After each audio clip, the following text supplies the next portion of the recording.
Bienvenidos a la sesión 2. Este es el mundo antiguo y el color del mundo antiguo es turquesa. El color de la tierra vista desde el espacio. Y el libro de narrativa es el Génesis del 1 al 11. Tenemos muchos personajes principales, Adán y Eva, tenemos a Noé, muchos personajes, tenemos grandes eventos que siguen a Adán y Eva y el maravilloso plan de Dios. Caín asesina a Abel, tenemos a Noé y la Torre de Babel. Comencemos con la oración. En nombre del Padre, del Hijo, del Espíritu Santo. Amén. Señor, te agradecemos una vez más por tu palabra al comenzar esta sesión sobre el principio de todo.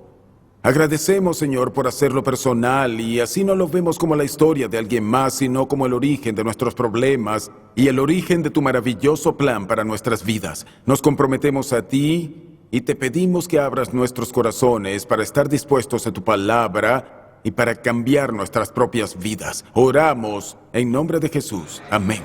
En nombre del Padre, del Hijo, del Espíritu Santo. Amén. El primer período es realmente importante porque desarrolla el argumento de la Biblia. Pero quiero compartir con ustedes cuando leen los primeros 11 capítulos del Génesis, leen una clase de historia, cierto tipo de historia, que es un poco diferente al tipo de historia al que están acostumbrados. Usamos distintos tipos de géneros literarios en la Biblia y al ser buenos estudiantes de la Biblia, develamos los misterios que son parte de ella y entendemos el género literario. En este caso, hablamos de poesía hebrea. Hablamos de poesía hebrea que explica de una manera distinta cosas que realmente pasaron. ¿Existe realmente el diablo? ¿Hubo un Adán y una Eva, nuestros primeros padres? ¿Cayeron en la justicia original? Y ese pecado ha sido transmitido a nosotros desde entonces. Lo que me gusta hacer aquí en Génesis del 1 al 11 es una vez más llevarlos a los mayores eventos que toman lugar durante este periodo con la esperanza de que luego profundicen y que lo lean para sus propias vidas. La clave para develar el misterio de la Biblia es realmente tomar a alguien de la mano, ir a través de la historia y mostrarles algunos acontecimientos. Algunas de las más difíciles áreas donde pueden tropezar. Es casi como ser el guía. Ustedes saben, en una aventura por el bosque, síganme. He recorrido este camino antes, déjenme ayudarlos a navegar y a develar el misterio. Les pediré que tomen sus Biblias y que las abran en la primera parte, en esa primera parte, Génesis capítulo 1, y echaremos un vistazo a la creación. Al comienzo de la Biblia, iniciamos con creación y nos dice: en el comienzo Dios creó los cielos y la tierra. La tierra estaba desordenada y vacía. Las tinieblas estaban sobre la faz del abismo y el Espíritu de Dios se movía sobre la faz de las aguas. Ahora, inmediatamente, tenemos algunos indicadores, algunas claves para develar este misterio y son estas. Al comienzo sabemos que la tierra está desordenada y que está vacía. Ahora la creación, la historia de la creación es breve y no está destinado a ser un libro inmenso y científico, sino que Dios trata de decirnos algo en esta corta descripción de la creación. Y eso es que Él creó un hábitat para la que es su mayor creación, la cual es la humanidad, creada a imagen y semejanza de Dios. Si observan atentamente, en los primeros 2 versículos, sabemos que la tierra no tiene forma y está vacía. Luego, los 3 días posteriores a la creación, Dios lidia con el desorden. Así que vemos en los versículos 5, 4 y 5, Dios separa la luz de la oscuridad. Las llama a cada una, las llamó día y noche. Lo que Dios formó después de este desorden fue el tiempo. Alguien una vez preguntó qué hacía Dios antes de crear el mundo. Ya saben la respuesta. Nada. No tenía tiempo. Así que Él creó el tiempo. El primer día, luego en el segundo día sucedió que separó las aguas e hizo el firmamento. Separó las aguas bajo de Él de las aguas que estaban arriba y creó espacio.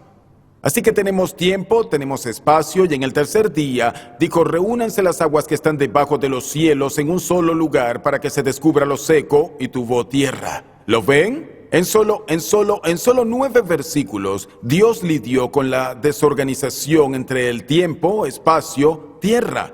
Es simple. pero comunica el mensaje de Dios creando algo.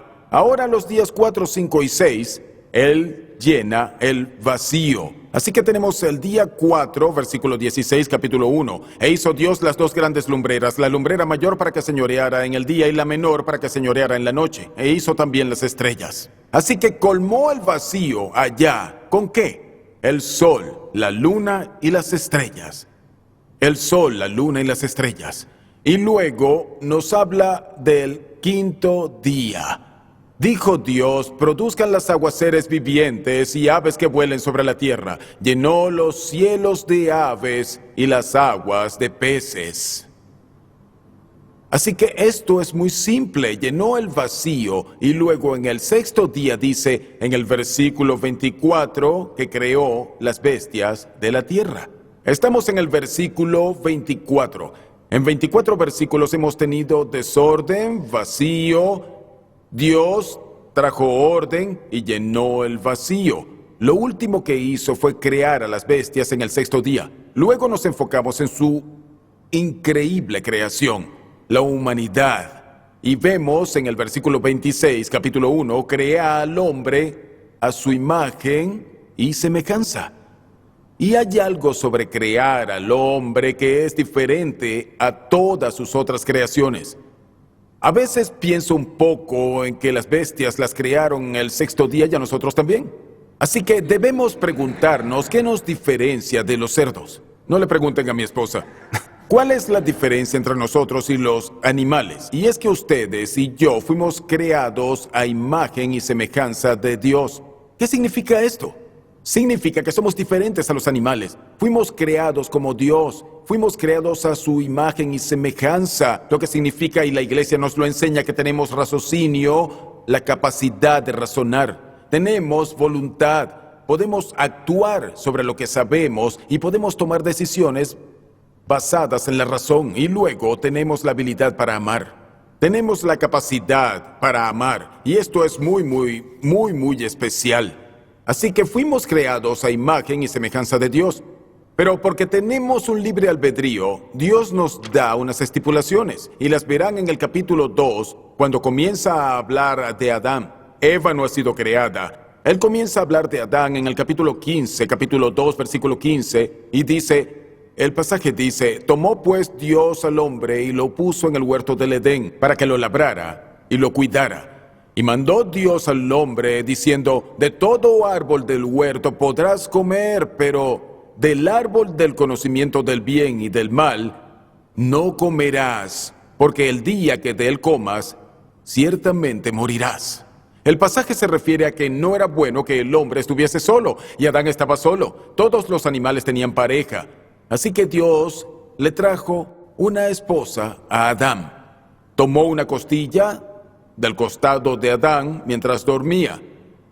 Creó una mujer y le dio esa mujer al hombre como su esposa. Por eso el matrimonio es creación de Dios.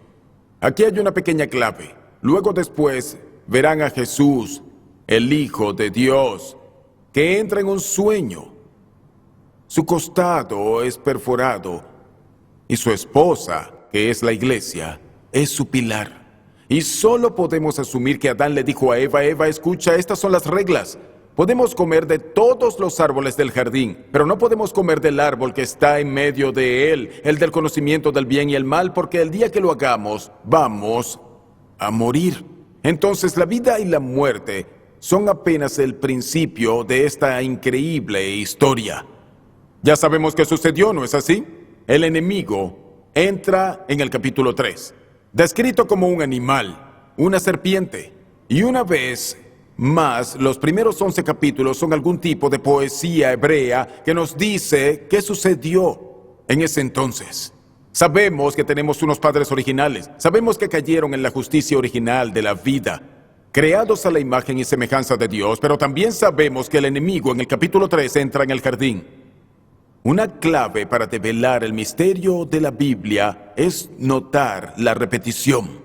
Tenemos un jardín, luego, después en la Biblia, casi al final de ella, tendremos otro jardín. Noten que están Adán y Eva en el jardín del Edén, y cercano al final está el último Adán y otra Eva, enmarcando jardines que enmarcan la Biblia.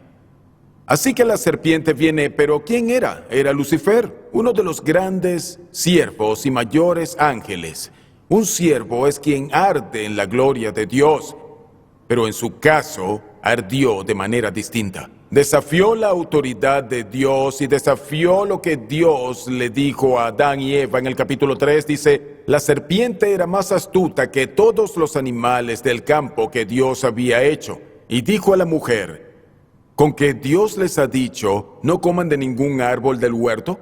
La mujer respondió a la serpiente, del fruto de los árboles del huerto podemos comer, pero del fruto del árbol que está en medio del huerto, dijo Dios, no comerán de él para que no mueran. Entonces la serpiente dijo a la mujer, no morirán.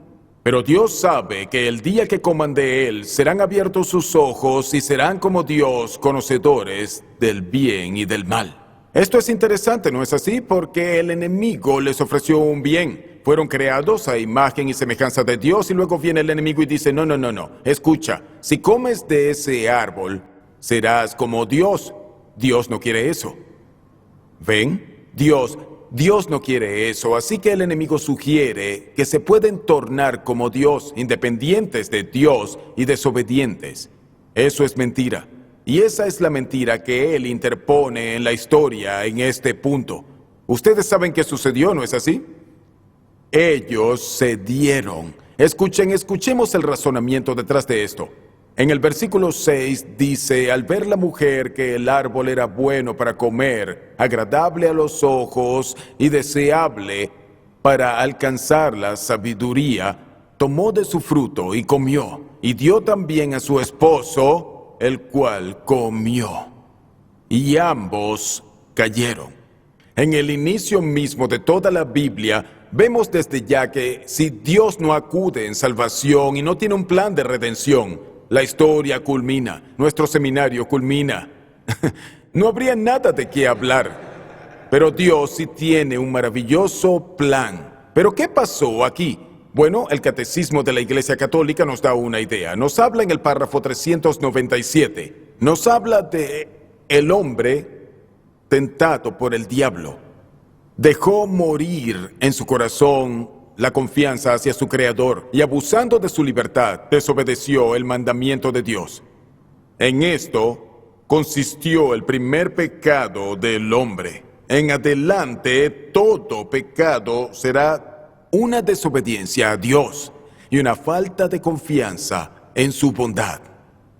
Esta es una afirmación importante. Aquí es donde comienza la desconfianza en Dios. Y también sabemos que la soberbia era un problema. Lo sabemos porque la envidia y la soberbia fue lo que impulsó a que Lucifer fuera expulsado del cielo a la tierra. Sabemos eso. Santo Tomás lo expresó así. Él dijo que la soberbia es alterar la autoconfianza. Es cuando confiamos en nosotros y en esta alteración perdemos nuestra confianza en Dios y la soberbia toma el lugar. La soberbia es algo feo.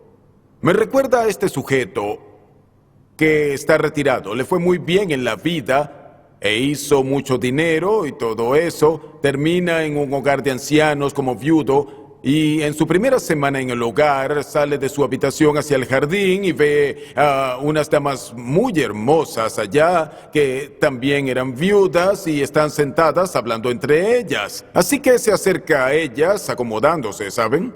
Acomodándose las mangas, como todo un hombre de negocios, camina hacia ellas y les dice, señoritas, ¿no saben quién soy?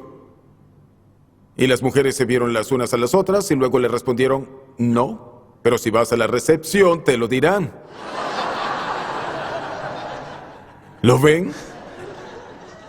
La soberbia te ciega, ¿no? Saben, altera la autoconfianza que la gente tiene. Pero observemos el ADN del pecado por un momento, porque una de las claves para develar el misterio de la Biblia es entender por qué hacemos lo que hacemos. ¿Por qué hago lo que hago? ¿Y qué puedo hacer al respecto? ¿Dios me puede ayudar? La respuesta es sí. Así que observemos un momento el ADN del pecado y la naturaleza del pecado. Noten que en el versículo 6 y 7 del capítulo 3, lo que Eva vio en el fruto. A veces pensamos que el pecado es robar bancos, adulterio y asesinato, y ciertamente lo es. Pero a veces cuando simplemente decimos ese pecado, olvidamos nuestro propio comportamiento y nuestra desconfianza en Dios y nuestra propia soberbia. Y dice que ella vio el fruto y observó que era tres cosas. Era un buen alimento, era atractivo a los ojos, y el árbol era deseado por su sabiduría. ¿Qué hay de malo en eso? Es bueno para comer, para ver y te hace sabio. ¿Qué hay de malo? Esta es la situación. Es que Dios quería que Adán y Eva confiaran en Él. Quería que ellos estuviesen atraídos a Él, el Creador. Y lo que hace el pecado es que a menudo hace que nos enfoquemos en la creación como medio para la felicidad y el final de la misma en vez del Creador, lo cual es idolatría. Y esta es la naturaleza del pecado cuando confiamos en nosotros, en la creación, y confiamos más en las cosas creadas en vez de confiar en el Creador. Lo que significa que puede ser un fruto o cualquier cosa que reemplace a Dios en sus vidas. San Agustín lo escribió, fue muy bueno. Él escribió sus confesiones acerca del pecado, escribió su vida de niño a adulto y hubo mucho pecado en su vida, ¿no? Entre todas, hubo una que le molestó realmente. Era la del día en que él y sus amigos caminaban por una vía, robaron unas peras de un peral y se las arrojaron a unos cerdos. Y él decía, ¿por qué hice eso? Y dijo, lo hice porque solo quería ser malvado. Y le responden, no, eso es una mala filosofía, no hacemos eso, hacemos cosas que de alguna manera nos hagan felices, no que nos metan en problemas, buscamos felicidad. Así que él pensó y pensó en eso, ¿y saben cuál fue su conclusión? Robé las peras porque quería la aprobación de mis amigos. En otras palabras, estaba detrás de un bien. Él quería algo bueno. Pero amigos míos, vamos tras la creación. Nos apoyamos en la creación en vez del Creador. Eso es pecado. Y esto fue lo que pasó con Adán y Eva cuando perdieron la confianza en su Padre Celestial. Cuando descubrieron el pecado original, la vida desapareció. Su raciocinio fue alterado y su voluntad también. Y terminaron con lo que la iglesia llama concupiscencia. Concupiscencia, ¿eso qué es? Es la alteración del egocentrismo. Y esta es la condición en la que nos encontramos, pero hay una buena noticia. La buena noticia es esta, es que Dios tiene un plan. Y ese plan es algo que seguiremos a través de toda la cronología bíblica con esa franja roja. Y ese plan comienza con el anuncio que la iglesia llama protoevangelio, la primera buena noticia. Y ese primer anuncio está en Génesis capítulo 3, versículo 15, donde Dios habla con la serpiente, quien engaña a Adán y Eva. Ustedes saben qué le dice la serpiente y creo que es interesante, no solo por ser noticia para Adán y Eva, sino para nosotros, sino que es noticia para el enemigo, y es esto. Versículo 15, capítulo 3.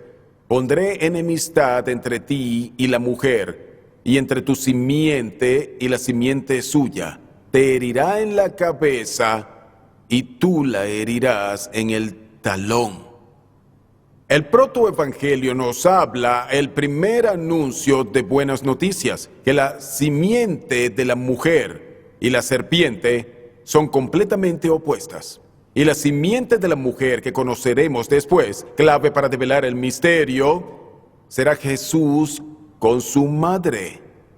La simiente de la mujer que derrotará al enemigo, y eso sucederá después. Así que la respuesta a este problema y un complemento al plan es que el enemigo será derrotado, pero el talón de la simiente, el Mesías, será lastimado. En otras palabras, involucra sufrimiento y hablaremos de eso luego.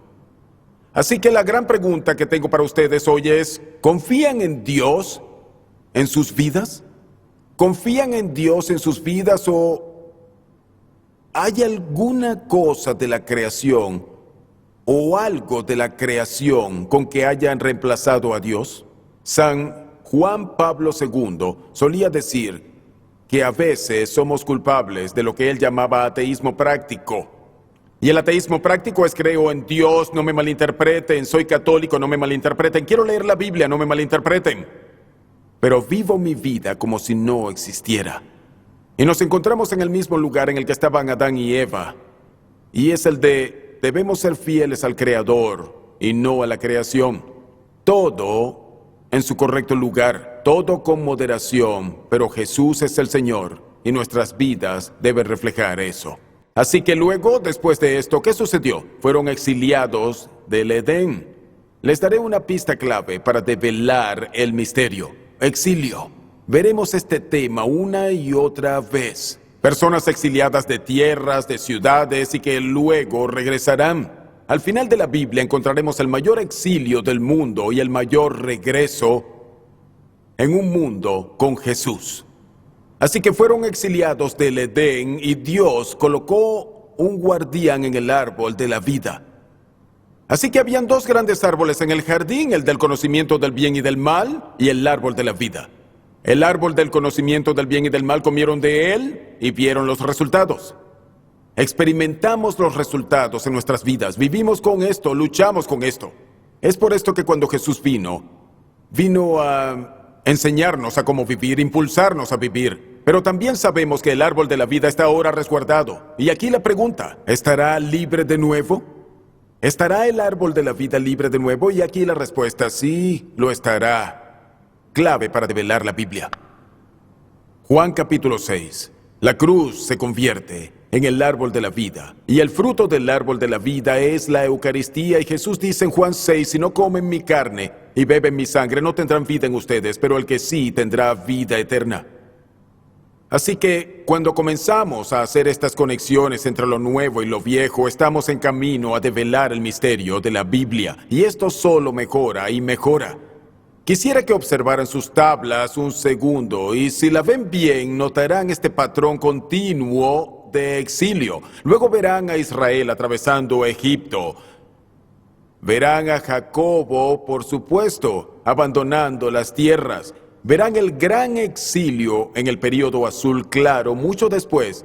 Y mientras vemos este patrón una y otra vez. Pero quisiera darles otra clave, y es esta. Presten atención a los temas. Cuando estén leyendo la Biblia, particularmente en las primeras partes, ¿saben a qué los voy a motivar? A conseguir una pluma. Una pluma de punta muy fina.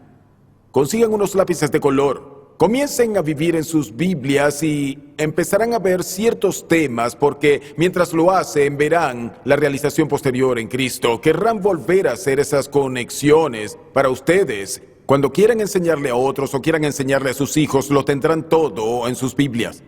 Mis Biblias, las que les mostré en la introducción, las he tenido tanto tiempo y tienen muchas anotaciones de tantas conexiones, y solo quiero más y más. Así que presten atención a los temas, las ciudades, las montañas y las acciones. ¿Por qué? Porque las visitarán de nuevo en el Nuevo Testamento. Y cuando lleguemos al Nuevo Testamento, les facilitaré las claves para comprender todo lo que leyeron en el Antiguo como leyeron el Nuevo en Jesucristo. Desde el Jardín del Edén y los 11 primeros capítulos tenemos otras historias que toman lugar. Tenemos en el capítulo 4 los resultados del pecado, y estos resultados son desastrosos. El pecado entra en este mundo y cambia nuestra relación con Dios. Adán y Eva lo hicieron con Dios. Cambia nuestra relación el uno con el otro. En Génesis 4, Caín asesina a su propio hermano, Abel. Y cambia nuestra relación con la tierra. En vez de resguardarla, abusamos de ella. El pecado ha afectado todos los aspectos de nuestras vidas. Caín y Abel en el capítulo 4. Pero luego Dios desea reprender esta creación. Él quiere eliminarla y lo hace, excepto que salva a Noé, a su esposa, 3 hijos y sus esposas. Y vemos otro tema y otro otro patrón, el cual es un nuevo comienzo. Un nuevo comienzo.